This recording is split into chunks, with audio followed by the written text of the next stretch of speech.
Hermanos, les pido que abran sus Biblias en Juan capítulo 1 y vamos a leer los versículos 19 al 36. Juan capítulo 1, versículos 19 al 36. Como yo les contaba la semana pasada, vamos a ver una serie bien larga sobre todo el Evangelio de Juan. ¿Si lo tenemos? ¿Sí?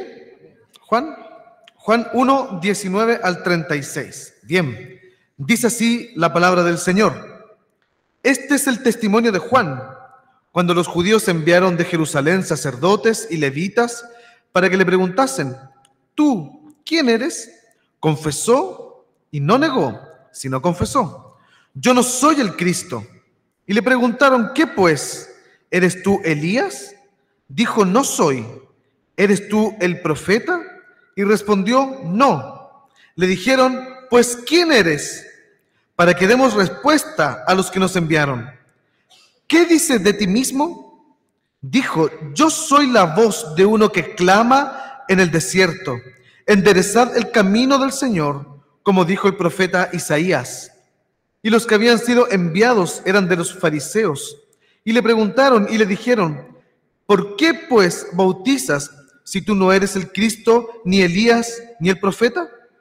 Juan les respondió diciendo: yo bautizo con agua, mas en medio de vosotros está uno a quien vosotros no conocéis. Este es el que viene después de mí, el que es antes de mí, del cual yo no soy digno de desatar la correa del calzado. Estas cosas sucedieron en Betabara, al otro lado del Jordán, donde Juan estaba bautizando. El siguiente día vio Juan a Jesús que venía a él y dijo: he aquí el Cordero de Dios que quita el pecado del mundo. Este es aquel de quien yo dije: después de mí viene un varón, el cual es antes de mí, porque era primero que yo. Y yo no le conocía, mas para que fuese manifestado Israel, por esto vine yo bautizando con agua. También dio Juan testimonio diciendo: vi al Espíritu que descendía del cielo como paloma y permaneció sobre él, y yo no le conocía. Pero el que me envió a bautizar con agua, aquel me dijo: sobre quien veas descender el Espíritu y que permanece sobre él, ese es el que bautiza con el Espíritu Santo. Y yo le vi y he dado testimonio de que este es el Espíritu, el Hijo de Dios. El siguiente día otra vez estaba Juan y dos de sus discípulos, y mirando a Jesús que andaba por allí, dijo: he aquí el Cordero de Dios. Amén. La primera parte de este capítulo 1, que nosotros podríamos titular como epílogo, se hace una descripción más trascendental de quién es Jesús, el Verbo, de la eternidad de Cristo, de su deidad, de cómo Él es parte de la Trinidad también. Entonces Juan nos hace una presentación poderosa del Señor Jesús.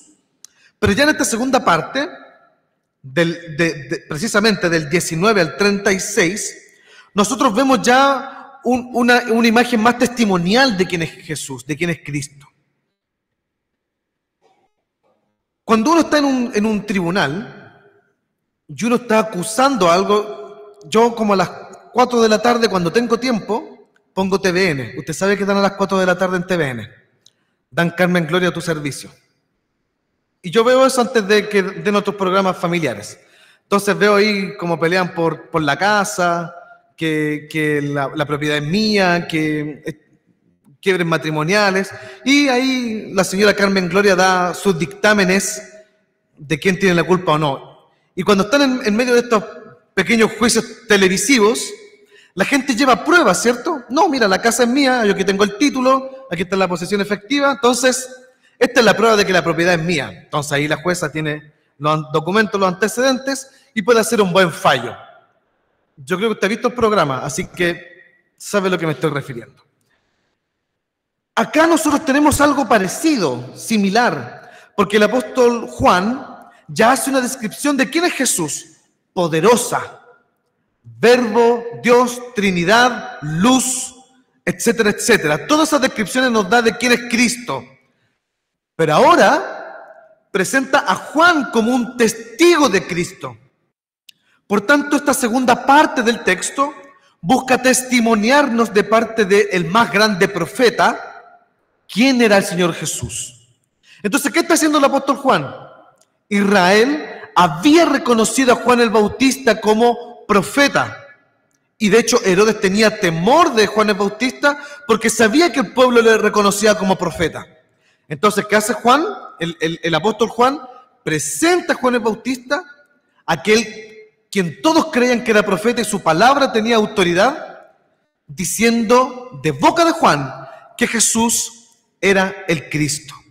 Una prueba irrefutable para los religiosos judíos, para los que aún abrazaban de alguna manera la fe, que Juan dijera que Jesús es el Cristo. Entonces, en esta segunda parte del texto, nosotros lo que tenemos es una prueba de quién es Jesús, pero más allá de la prueba, hay muchos detalles interesantes que nosotros tenemos que ir desarrollando en este texto. De hecho, este pasaje se desarrolla en 3 días.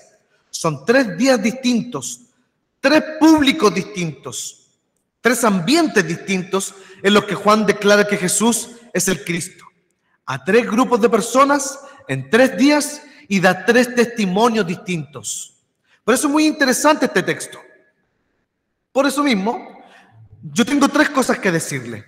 El título del sermón tiene por título Cristo, el Cordero de Dios. Un nombre muy común para todos los cristianos. Sabemos que el Señor es el Cordero de Dios, pero a veces no sabemos las implicancias teológicas, bíblicas que tiene esto de ser el Cordero de Dios. Entonces, en estas 3 secciones del pasaje, que son los 3 puntos, vamos a ir viendo cómo Juan el Bautista va exaltando y desarrollando la idea de que Cristo es el Cordero de Dios. Lo primero, el primer punto, está en el versículo 19 al 28, donde inicia el testimonio de Juan. Y del versículo 19 al 18, vemos que viene un grupo de personas que vienen de un ambiente y del espacio que tiene que ver con todo lo litúrgico, con todo el culto a Jehová, que son los sacerdotes, los fariseos y levitas. Ellos van a interrogar a Jesús. El primer punto yo lo he titulado como que tu vida apunte al Cordero de Dios, que es Cristo. Tu vida debe apuntar al Cordero de Dios y nada más. Si tú buscas ser destacado en algo, si tú buscas ser exaltado en alguna cosa, tienes que arrepentirte, porque toda gloria y toda honra le pertenece a Jesucristo el Señor. Y esa es la primera parte del testimonio de Juan. Juan apunta toda la gloria, toda la majestad, todo el imperio a Jesucristo. Fíjense que del versículo 19 al 28 llegan soldados, hermanos. Esa es la situación. Llegan guardias del templo, que a todo esto, toda la orden sacerdotal ya era una orden apóstata, apostataban contra Dios. De hecho, la orden sacerdotal estaba casi toda desarticulada como Dios la había implementado. No eran más que cargos políticos, cargos sociales. Los levitas que estaban a cargo de la música en el culto del templo, del cuidado del templo, habían sido transformados en guardias del templo. O sea, eran soldados más los levitas. Entonces, aquí estaban la escoba, los que tenían la autoridad espiritual, digamos, de Israel, estaban pero completamente desorientados con su labor real de adorar a Dios y esperar al Mesías. Entonces ven a un hombre que lo sigue mucha gente ahí en el desierto, cerca del río Jordán, y que está bautizando personas. El bautismo en el Antiguo Testamento era una labor litúrgica de purificación. Eso era el bautismo. Entonces, vienen los que están a cargo de los rituales de purificación y le preguntan, ¿quién eres tú que haces esto?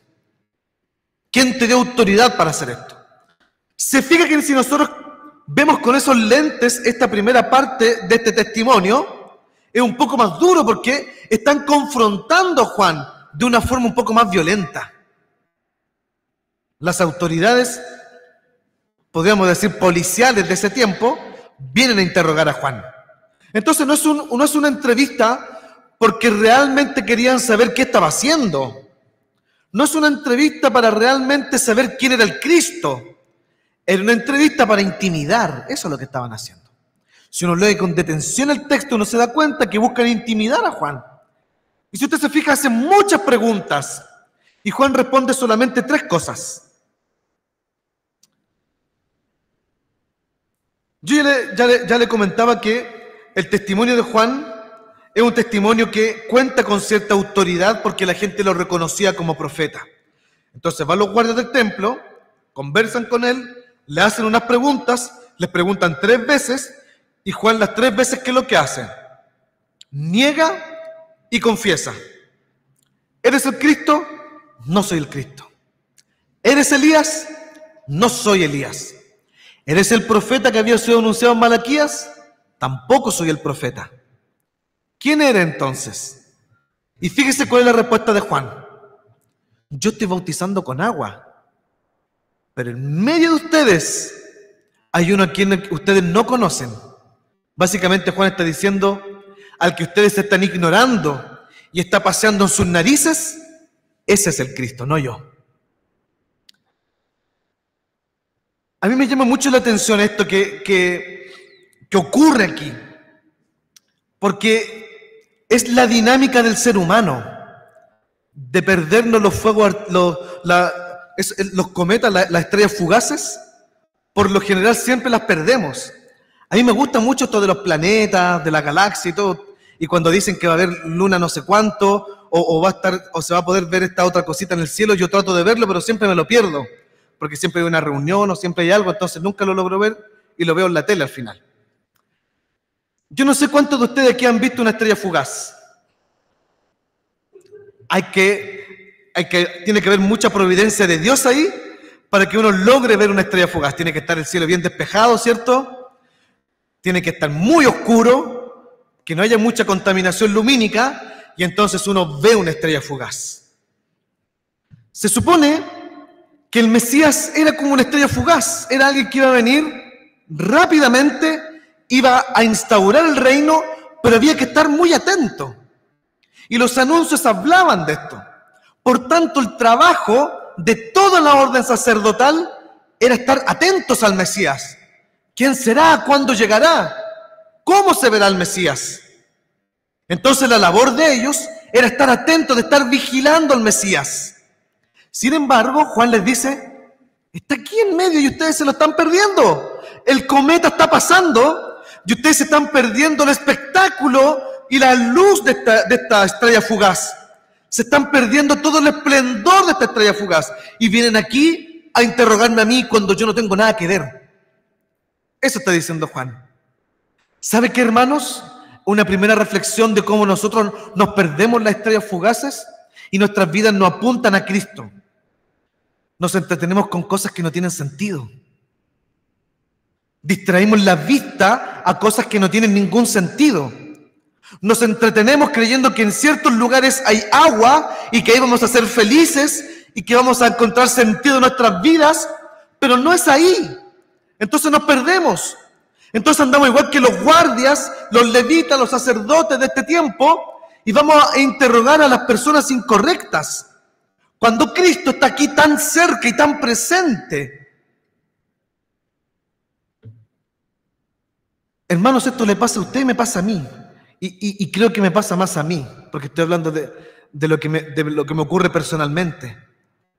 Tantas veces nos perdemos en el bosque del servicio en la iglesia y en las cosas de la iglesia, que nos perdemos el sol que es Cristo. Y el sol está ahí presente. Entonces Juan, ¿qué le está diciendo a ellos? La luz está en medio de ustedes. Y ustedes vienen a interrogar a alguien que está aquí con agua. Ustedes son ridículos. Eso está diciendo Juan. ¿Sabe por qué ocurre esto, hermanos? Porque nuestras vidas, nuestros corazones, no están apuntando a la persona de Cristo. Fíjese lo que dice los versículos 26 al 28. Dice, Juan le respondió diciendo, yo bautizo con agua, mas en medio de vosotros está uno a quien vosotros no conocéis. Se lo están perdiendo. Este es el que viene después de mí, el que es antes de mí, del cual yo no soy digno de desatar la correa del calzado. Estas cosas sucedieron en Betabara, al otro lado del Jordán, donde Juan estaba bautizando. Fíjese la humildad de Juan. ¿Me reconocen ustedes como profeta? ¿Ven que la gente me sigue? ¿Ven que la gente se está arrepintiendo? Pero hay uno que ni siquiera yo soy capaz de desatar el calzado de sus pies. Y se lo están perdiendo. Hermanos, nuestra vida es finita. Nosotros vamos a estar aquí 30, 40, 50, 70, 80, 90, 110 años, como dice la AFP. Puede ser que lleguemos a 110, pero eso va a tener un fin, va a tener un término. Entonces, en la carrera de esta vida, ¿estás atento a la estrella fugaz que es Cristo? ¿Estás atento a la luz de Dios? ¿O estás entretenido con otras cosas? ¿En qué estás quemando los cartuchos de tu vida? ¿Estás quemando los cartuchos de tu vida en ver las estrellas de Dios?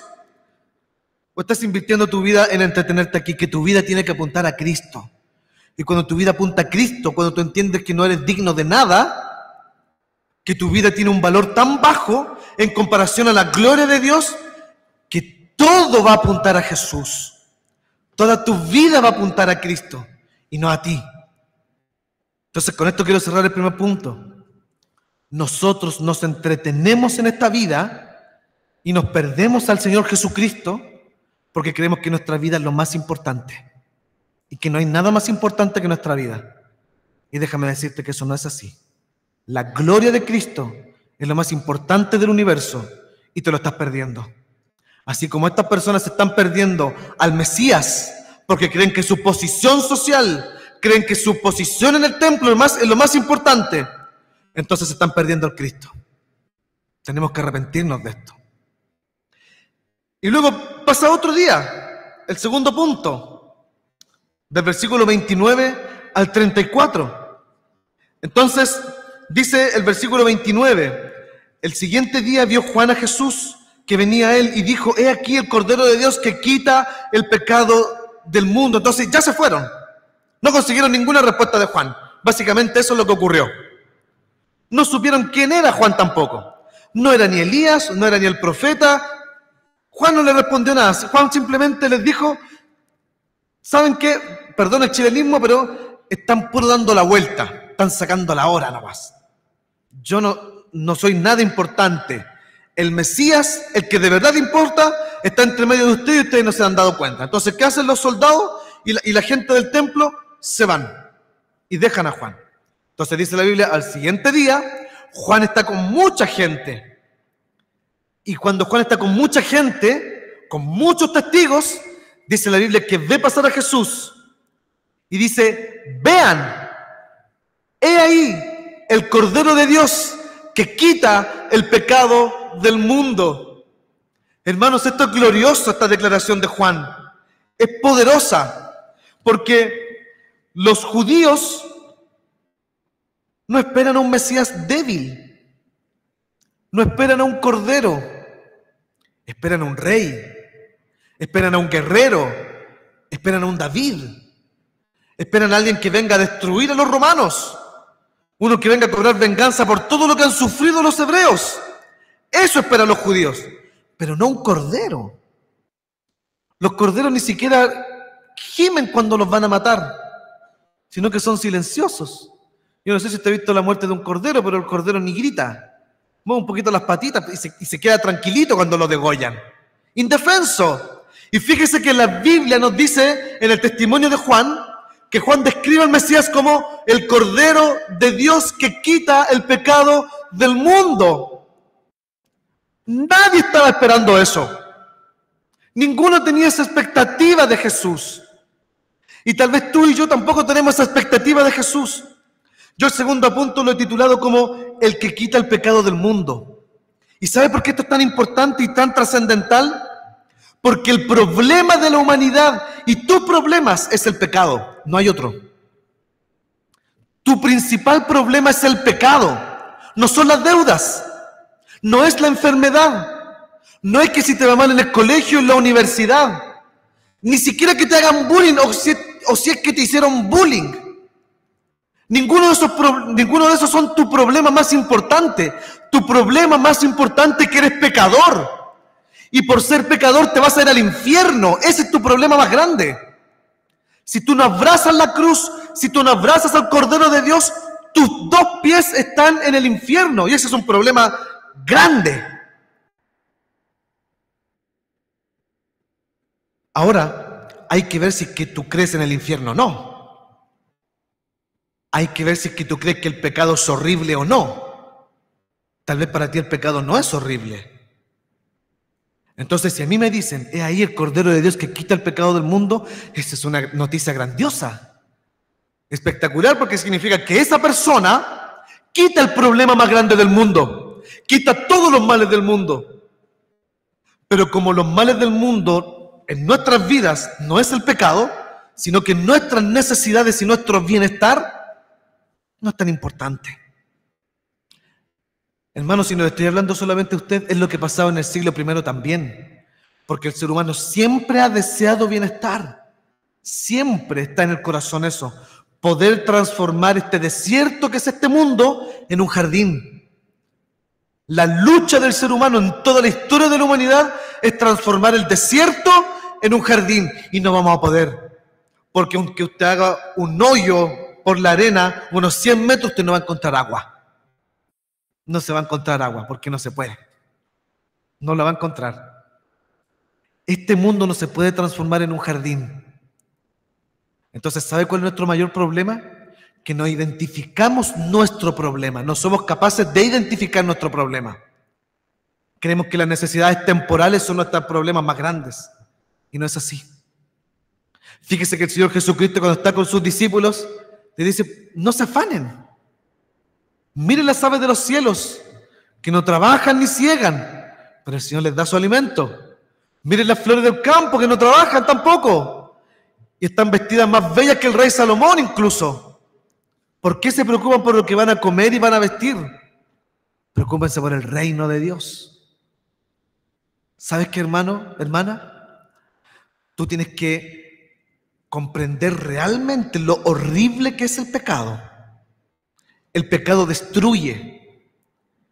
Y no estoy hablando de buenas costumbres, portarse bien, ni de ser una persona con una muy buena moral. Estoy hablando de que el pecado destruye, destruye vidas, destruye familias. El pecado destruye este mundo. Entonces, que Juan presenta a Cristo como el Cordero que quita el pecado es una muy buena noticia. Muy buena noticia.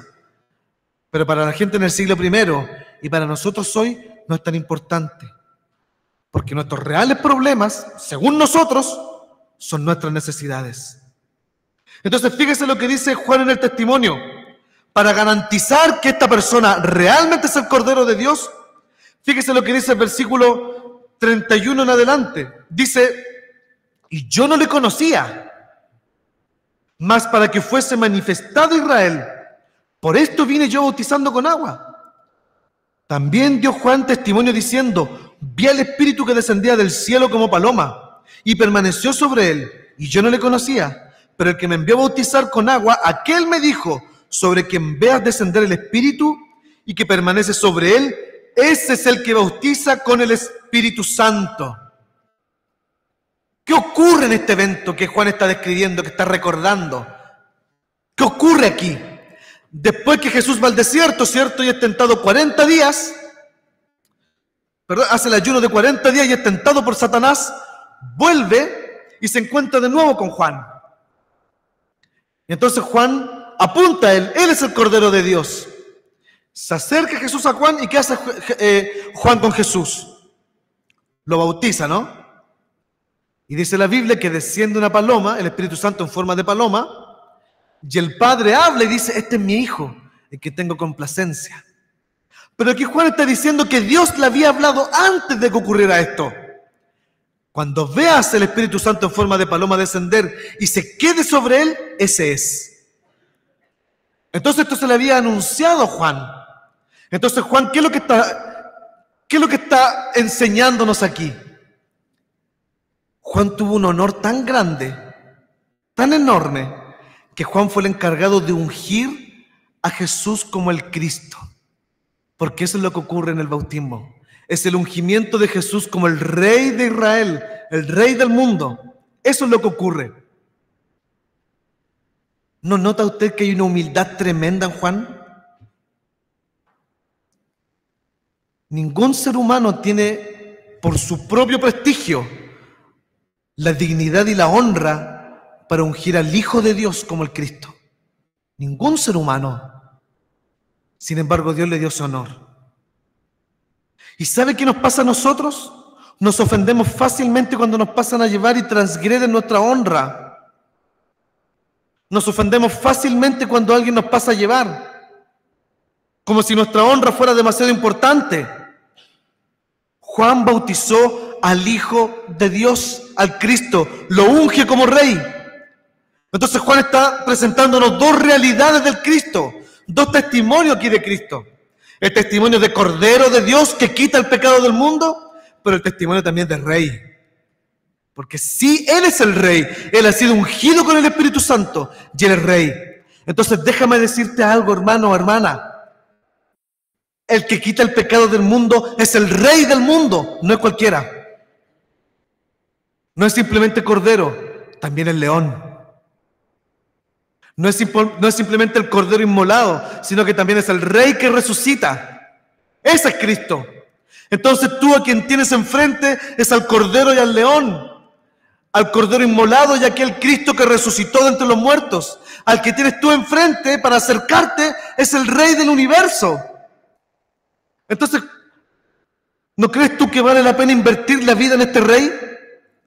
Yo creo que vale la pena reconocerlo, agradecer e invertir toda la vida en aquel que quita el pecado del mundo, porque ese es tu problema más grande, el que quita el pecado del mundo. Entonces, después que Juan da este segundo testimonio y dice, vean al Cristo, vean al Cordero de Dios, vean al Rey, después que da este segundo testimonio, pasamos a la parte final y más cortita, y que pareciera que no tiene muchos elementos que mencionarnos, pero que está del versículo 35 al 36, que son los últimos dos versículos que leímos. El tercer punto yo lo he titulado como sigue al Cordero de Dios. Fíjese lo que dice el versículo 35 y 36. Al siguiente día, o sea, el tercer día, la última escena, el siguiente día otra vez estaba Juan y dos de sus discípulos. Y mirando a Jesús que andaba por allí, dijo, he aquí el Cordero de Dios. Tercera vez que Juan apunta a Cristo, pero ahora con sus discípulos. Primero con los soldados, con la gente del templo, luego con una multitud que estaba ahí cerca del río Jordán para ser bautizados por Juan, y finalmente con sus discípulos. Y les dice, vean al Hijo de Dios, he aquí el Cordero de Dios. Déjeme decirle algo, esta expresión de Juan en este tercer día cuando dice, y mirando a Jesús que andaba por allí, dijo, he aquí el Cordero de Dios. Este he aquí, en el griego muy difícil de traducir, es muy complicado, porque no es simplemente he aquí, no es simplemente que miren, sino que tiene que ver como, ¿qué están haciendo? Esa es la expresión de Juan.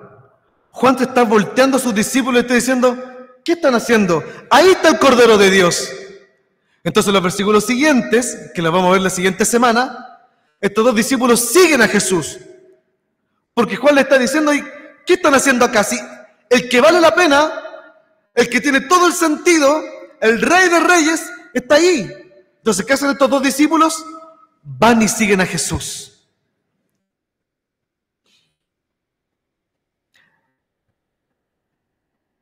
Yo tengo mucha fascinación por Juan el Bautista, personalmente hablando. Por cómo ejerció su ministerio. Dice la Biblia que, hijo de sacerdote, él podría haber participado de la orden sacerdotal por una cosa de linaje. Sin embargo, él se aparta, se va al desierto. Dice la Biblia que vive como un nómade y que come lo que en el desierto podía encontrar, frutas, langostas, bichitos que andaban por ahí, y que se vestía con pieles de camello, pieles de otras cosas, dicen otras versiones, y que vivía en cuevas y que dormía de aquí para allá y andaba en el desierto predicando.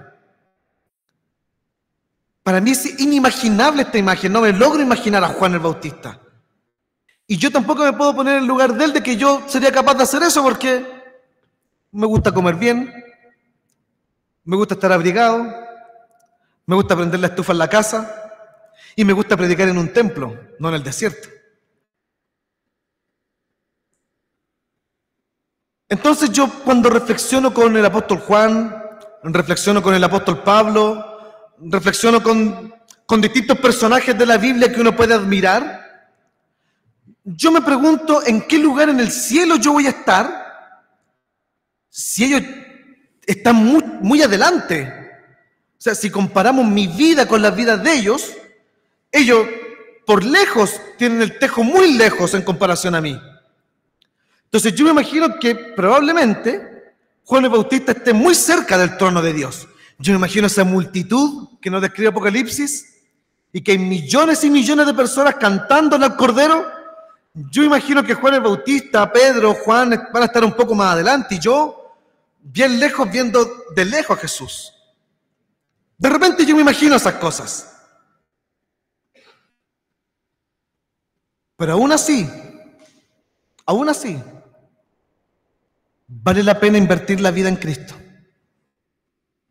Aún así, mire, le quiero leer un pasaje que a mí me encanta, que está en Apocalipsis capítulo 5, versículos 1 al 9. Y yo con este pasaje quiero ir cerrando ya. Dice, y vi en la mano derecha del que estaba sentado en el trono un libro escrito por dentro y por fuera, sellado con 7 sellos. Y vi un ángel fuerte que pregonaba a gran voz, ¿quién es digno de abrir el libro y desatar sus sellos?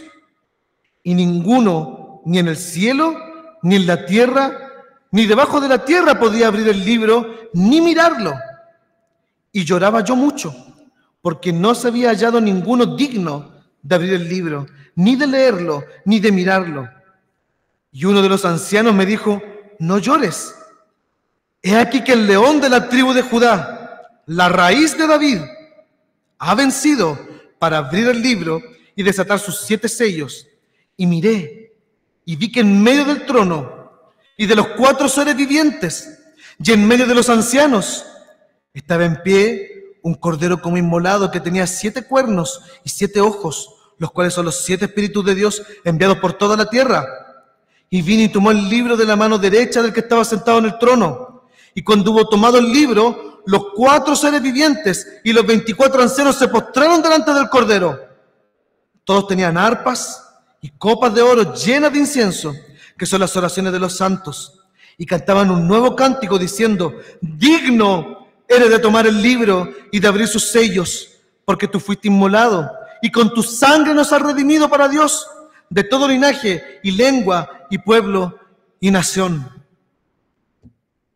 Fíjate qué gloriosa imagen se muestra de Cristo. Fíjate qué poderosa imagen se muestra de Jesús. Juan Bautista dice, el Cordero de Dios que quita el pecado del mundo, está apuntándolo a Él. Y luego Juan, el mismo apóstol Juan, ahí en Patmos tiene esta visión, donde no encuentran a nadie capaz de abrir el libro. Dice Juan que él mira para todos lados, ¿quién es capaz de abrir el libro y de abrir los 7 sellos? El libro es el plan de salvación. Y nadie, ni en el cielo, ni en la tierra, ni debajo de la tierra, es capaz de llevar a cabo el plan de salvación. Juan dice que se pone a llorar porque no se halla ninguno como el Cordero. Ninguno. Y dice que viene uno de los 24 ancianos, un representante de la iglesia, y le dice, no llores. El león, la raíz de David, él ha vencido y él va a abrir el libro. Entonces, ¿qué dice Juan? Que mira para todos lados y en medio de toda la gloria de los 4 seres vivientes, de los 24 ancianos, ¿quién está en medio? El Cordero como inmolado. El Cordero que quita el pecado del mundo. Fíjese que en esta visión celestial de Juan, ¿dónde está Cristo? En el centro. En el centro. En tu visión del mundo, ¿dónde está Cristo? Aquel que quita el pecado del mundo, ¿dónde está? Un cordero como inmolado, ¿sabe lo que es un cordero como inmolado? Un cordero degollado, un cordero medio muerto. Esa es la imagen que se da de Cristo. Y ese cordero medio muerto toma el libro, desata los sellos y hacen un cántico porque Él es el único capaz y digno de llevar a cabo el plan de salvación. Entonces, ¿qué está haciendo Juan el Bautista? Mírenlo a Él. No me miren a mí. No miren las cosas de esta tierra. Mírenlo a Él. Él tiene que estar en el centro, porque en el cielo Cristo está en el centro. Y en tu corazón, ¿dónde está Cristo? En tu vida, ¿dónde está Jesús? Entonces yo quiero hacerte este llamado. Yo quiero estar ese día que acabamos de leer, donde se dice que se va a cantar un cántico nuevo y se dice, digno eres tú, el Cordero. Yo quiero cantar con los millones y millones de santos ahí. Pero para poder hacer ese canto, Cristo tiene que ser el centro acá en la tierra. En tu vida, Cristo debe estar en el centro. Para poder estar ahí, en ese lugar celestial, con todos esos millones de salvos, hoy Cristo tiene que ser el centro de tu vida. Entonces, deja de entretenerte. Porque Cristo, que es la estrella de la mañana, Cristo, que es el sol que ilumina todo, Cristo, que es esa estrella fugaz, está aquí presente. Acércate a Él. Ven a Jesús, ven a Cristo. Deja de entretenerte con tonteras. Ven a Cristo, ven a la cruz. Arrepiéntete de tus pecados. Y pon a Jesús en el centro de tu vida, porque lo único que tiene sentido, solamente Jesús. Porque en el centro del infierno solamente está la ira de Dios. Pero en el centro del cielo está Cristo. Y no hay cosa más gloriosa y maravillosa que estar en los brazos de Jesús. Oremos al Señor. Señor, te queremos dar gracias por tu palabra. Gracias, Dios mío, porque tú no viniste como un rey con espada, con ejército, para salvarnos de nuestras necesidades temporales. Tú viniste, Señor, a salvarnos de un problema mucho más grave y grande, que es nuestro pecado. Nuestro pecado que nos condena, que nos destruye, que nos mata, que nos manda al infierno. Gracias, Señor, porque para nosotros ya no hay más ira, no hay juicio. Para nosotros hay vida eterna por medio del Cordero que quita el pecado del mundo. Jesús, queremos que tú seas el centro de nuestras vidas. Que todas nuestras vidas apunten a Jesús.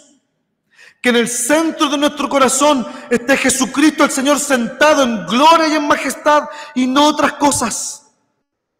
Señor, permite, Señor, que no nos distraigamos más en este mundo. No permitas, Señor, no permitas que sigamos quitando la vista de tu gloria.